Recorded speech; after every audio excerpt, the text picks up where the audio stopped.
भारतीय जनता पार्टी का मिशन जम्मू कश्मीर। आप जानते हैं कि इलेक्शंस हैं और इलेक्शंस का बिगुल बज चुका है। हर जगह जहां पर भी जाओ यही बात सुनने को मिलती है कि नए चेहरे आने चाहिए। तो क्या नए चेहरों का आना या उसकी शुरुआत शुरू हो चुकी है? आपको याद है मैंने कल रात को भी कहा था कि जो पुलिस ऑफिसर्स वॉलेंटरली रिटायरमेंट ले रहे हैं, क्या वो नया चेहरा हो सकते हैं भारतीय जनता पार्टी में? तो हमारे साथ मोहनलाल भगत जी हैं, इन्होंने आज भारतीय जनता पार्टी ज्वाइन कर लिया है। मोहनलाल जी, पहले तो आपको शुभकामनाएं। मोहनलाल जी, वॉलेंटरली रिटायरमेंट लेने के बाद एज ए पुलिस ऑफिसर देश की सेवा की आपने, जम्मू कश्मीर के लोगों की सेवा की, अलग अलग जहां जहां भी आपकी ड्यूटी रही। अब देश की सेवा करने के लिए आपने एक राजनीतिक पार्टी का दामन थामा है। किस तरह से इस पार्टी में आने का सोचा?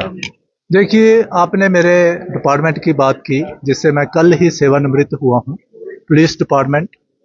उसमें जो मेरी लाइफ रही है, मेरा दायित्व रहा है, बहुत ही अनुशासित रहा है, अनुशासन वाला महकमा है।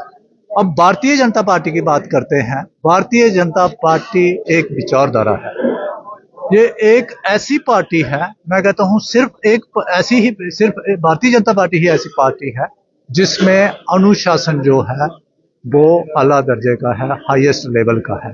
एक वजह ये भी रही है कि अनुशासन इसकी नीतियों से, इसकी विचारधारा से, इसकी टॉप लीडरशिप जो हमारे माननीय प्रधानमंत्री जी हैं, श्री नरेंद्र भाई मोदी जी हैं, उनकी नीतियों से प्रभावित होकर मैं आज भारतीय जनता पार्टी के परिवार में शामिल हुआ हूँ। सर, आज जो इस समय चल रहा है, जातिवाद की बात की जाती है। राहुल गांधी रोज सुबह उठते हैं तो जातिवाद शुरू करते हैं, शाम तक जातिवाद की बात करते हैं। क्या आपको लगता है कि भारतीय जनता पार्टी के साथ आप जुड़े हैं, क्या यहाँ पर जातिवाद किया जाता है? क्योंकि बार बार एलिगेशन लगाया था बीजेपी में जातिवाद किया। क्या आपको लगता है कि जातिवाद कुछ किया जाता है यहाँ पर? देखिए, भारतीय जनता पार्टी को या हमारा देश को हो, जो पार्टी जिसका आपने नाम लिया, इंडियन नेशनल कांग्रेस, ये वेस्टेड इंटरेस्ट है। किसी भी किस्म की, मैं आपके सामने जीती जागती मिसाल हूं। मैं केपीएस अफसर रहा हूं।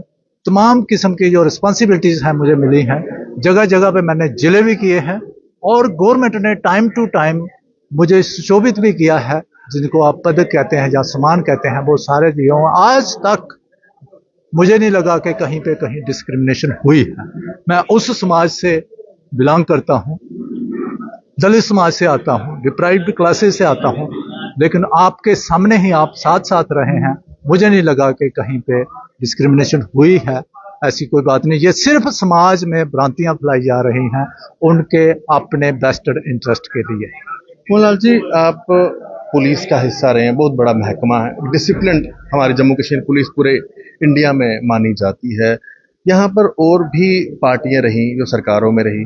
क्या आपको लगता है कि उस समय जो है, जैसे 370 से पहले कभी ऑपरेशंस होने, कुछ होना, तो कई बार हाथ रोके जाते थे, और जब से मोदी सरकार आई है तब से हमारी सिक्योरिटी फोर्सेस को भी खुले हाथ दिए हुए हैं। कुछ चेंजेस आपको लगता है इस सरकार में आई हैं? देखिए, जो आप टेररिज्म कह रहे हैं, जहां जिसको इंसर्जेंसी कह लो, सेपरेटिज्म कह लो, ये एक इकोसिस्टम है।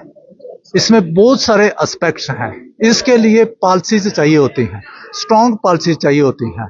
मुझे लगता है कि भारतीय जनता पार्टी की सरकार आने के बाद 2014 में केंद्र में आई है, उसके बाद ऐसी पॉलिसीज बनी हैं, गवर्नमेंट की ऐसी नीतियां बनी हैं, जिससे ये जो इकोसिस्टम है, जो टेररिज्म को इनकरेज करता है, उसको फ्लोरिश करता है, वो नीतियां बनी हैं, जिसकी वजह से टेररिज्म की कमर टूटी है। आज आप कश्मीर में देख लो, पहले यहाँ पे पत्थरबाजी होती थी, स्टोन पेल्टिंग होती थी, आए दिन यहाँ पे हड़तालें होती थी।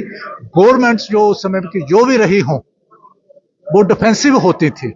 लेकिन आप आज की डेट में देख लीजिए क्या कल्चर है कश्मीर में, खास करके क्या माहौल है, कितने टूरिस्ट आए हुए हैं। कश्मीर का जो युवा है वो सिक्योर फील कर रहा है, कहाँ पे वो पड़ रहा है।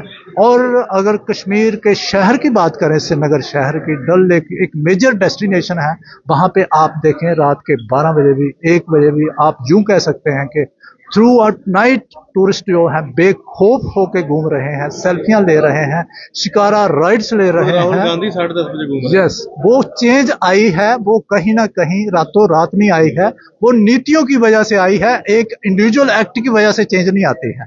ये पॉलिसीज हैं गवर्नमेंट ऑफ इंडिया की, प्रेजेंट गवर्नमेंट की, भारतीय जनता पार्टी की, जिसने स्ट्राइक किया है, strike at the root cause of these problems, और आज हमारे सामने ये सिचुएशन है। एक आखिरी सवाल है मोहनलाल जी, वैसे जब कोई राजनीति में आता है तो उनको कहते हैं ना कि अब आपको दिन रात सेवा करनी है जनता की, लेकिन आप तो एक पुलिस अफसर रहे हैं, तो आपका मुझे पता है रात को कोई कितने बजे भी दरवाजा खटखटाए आप वर्दी में लोगों के बीच में खड़े हो जाते थे, तो आपको ज्यादा कुछ वो परेशानी आने नहीं वाली। लोगों में पहले भी आप जाते रहे हैं, तो अब भी आप जाएंगे, तो किस तरह से आप सेवा करेंगे अपनी जनता मैं की? हमेशा समर्पित रहा हूं। रही बात 24/7 की, पहले भी हम जनता की सेवा में हाजिर रहे हैं। आज भी मैं जनता को, खास करके जम्मुइट्स को, जम्मू प्रदेश के लोगों को, भारतवर्ष के लोगों को ये आश्वासन देता हूं, ये यकीन देता हूं कि अगर मैंने आज भारतीय जनता पार्टी ज्वाइन की है, मैं समझ रहा हूं कि और एक दायित्व, बड़ा दायित्व मेरे पे आ गया है। मैं सबको आश्वासन देता हूं, कमिटमेंट करता हूं कि to the maximum of my capacity, मेरी क्षमता अनुसार मैं अपने आप को समर्पित रखूंगा और 24/7 I will be available in the service of society, in the service of nation. जय हिंद। आपसे मिलते रहेंगे सर, और आशा है कि आपने आप पार्टी का दामन थामा है तो आप लोगों की भलाई के लिए काम करेंगे। मोहनलाल भगत जी हमारे साथ बात कर रहे थे। नया चेहरा है, जो नए फेसेस की बात चल रही है, तो नए फेसेस बीजेपी ने इंट्रोड्यूस कर दिए हैं। इसका मतलब ये है कि इस बार की इलेक्शन में आपको 30 से 40% नए फेसेस देखने को मिल सकते हैं। देखते रहे जेके मीडिया, अपनी राय रखिएगा। मोहनलाल भगत जी को आप पहले भी प्यार देते रहे हैं, आज भी आप क्या कहेंगे उनके लिए कमेंट सेक्शन में जरूर लिख सकते हैं। सभी को राम राम, सनातन धर्म की जय।